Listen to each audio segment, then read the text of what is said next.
యేసుక్రీస్తు ప్రభువారి గురించి, ఆయన పుట్టుకను గురించి ఎందరో ప్రవక్తలు రాశారు. అలాగే వారు కాలం పరిపూర్ణమైనప్పుడు ప్రవచనాల ఆధారంగా ఆత్మ ఏ కాలమును, ఎట్టి కాలమును సూచిస్తూ వచ్చిందో దానిని విచారించి పరిశోధించారు. ఈ వ్రాయబడిన ప్రవచనాలన్నీ క్రీస్తు పుట్టుకతో నెరవేరాయి. యేసుక్రీస్తు ప్రభువారు ఈ లోకంలో జన్మించారు.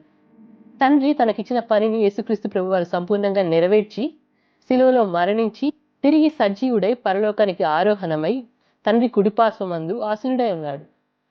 ఆనాడు ఈ లోకానికి మానవ రూపంలో వచ్చిన ఆయన తిరిగి ఈ లోకానికి రెండవసారి మహాప్రభావంతో, మహిమతో మేఘారూఢుడై రాబోతున్నాడు. పరలోకంలో మనకు తండ్రి ఇంట స్థలము సిద్ధపరిచి తిరిగి ఈ లోకానికి వచ్చి మనల్ని కూడా తనతో తీసుకువెళ్ళబోతున్నాడు. మరి క్రైస్తవులమైన మనం ఆయన కొరకు ఎదురు చూస్తున్నామా? ఆయన రెండవ రాకడ కొరకు సిద్ధపడుతున్నామా? క్రీస్తు ఏ విధంగా అయితే లేఖనాల ప్రకారం ఈ లోకంలో పుట్టి, మరణించి, సజీవుడై పరలోకానికి వెళ్ళాడో, అదే విధంగా లేఖనాల ప్రకారం తిరిగి ఆయన రెండవసారి రాబోతున్నాడు అని మనం గుర్తెరగాలి.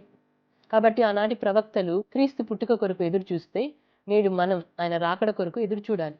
అంటే అప్పుడు క్రీస్తు పుట్టుకతో, ఆయన మరణ సమాధి పునరుత్థానంతో నెరవేరిన ప్రవచనాలను, మరి ముఖ్యంగా నేడు ఆయన రెండవ రాకడకు సంబంధించి నెరవేరబోయే ప్రవచనాలను, లేఖనాలను ధ్యానించి వాటి ప్రకారం మనము నడుచుకుంటూ మనకు మనం దేవునికి దగ్గరగా జీవించాలి అన్నది